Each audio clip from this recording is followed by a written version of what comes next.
त्या ऑर्डरमध्ये आयवरनं असा शब्द घातला की पॉलिटिकल प्रिझनर्स यांची फाशी फक्त थांबणार. गांधीजींना वाटलं की सगळ्यांचीच फाशी थांबणार. आणि चित्तरंजन दास यांच्या पत्नी त्यांनी कोण जिवंत आहे का हा भारतीयांचा अपमानाचा बदला घेणारा असे एका सभेत गौरव उद्गार काढले.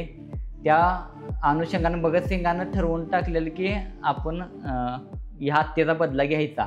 त्यातून मग स्कॉर्टची हत्या करण्यासाठी क्रांतिकारकांनी एकत्र मिटिंग घेतली. चंद्रशेखर आझादांचं असं म्हणणं होतं की मी कधीच जिवंत इंग्रजांना सापडणार नाही, मी कायम आझादच असणार आहे. त्यांनी स्वतःलाच विरोधावली आझादी लावून घेतलेली. भगतसिंग हे लहानपणापासून गांधीजींना फार मानत होते. त्यांचे असे मत होते की गांधीजी असे व्यक्तिमत्व आहे जे भारताला स्वातंत्र्य मिळवून देईल. मग नंतर असं नेमकी काय घडलं की भगतसिंग जहालवादी संघटनांसोबत गेले. आशाचा निराश झाला.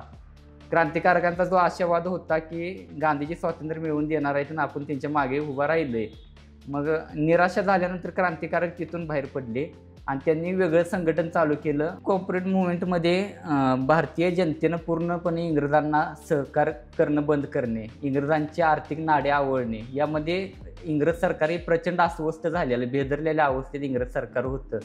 काही लोकांचे असे देखील म्हणणे आहे की जर गांधीजींनी ठरवलं असतं तर भगतसिंग यांची फाशी रोखू शकले असते.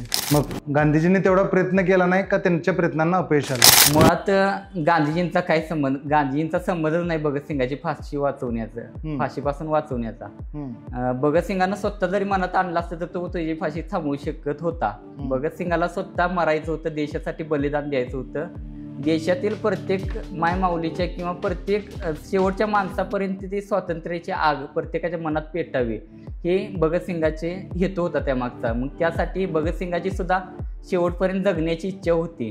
पण देशाच्या स्वातंत्र्यासाठी किंवा देशासाठी, इथल्या मातीसाठी आपल्याला आता मरावं लागेल, या भावनेतून भगतसिंगानं फाशीसाठी स्वतः फाशी दिली. इंग्रज सरकारने भगतसिंगाला वाचवावं, जिवंत ठेवावं का मरण द्यावं इथंपर्यंत हातबल झालेलं. इंग्रज सरकारलाही त्यानं सोळकी करून सोडलेलं. भगतसिंगाने जे स्लोगन लिहिलं त्या स्लोगनमध्ये कुठंतरी उल्लेख आहे, सरफरोशी की तमन्ना अब हमारे दिल में है.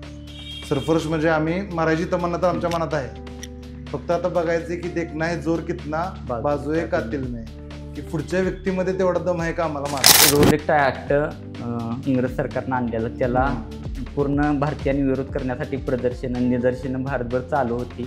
यातूनच सभाबंदीचा आदेश असताना जालियनवाला बागेमध्ये 10,000पेक्षा जास्त देशभक्त जमले.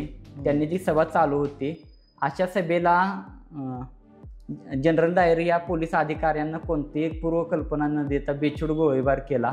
त्यामध्ये त्या गेटला बघितलं असतं तर आधी छोटा दरवाजा आहे. भगतसिंग हे कार्ल मार्क्स व लेनिन यांच्याशी फार इन्फ्लुएन्स होते. त्यांचं असं देखील मत होतं की workers of the world should unite.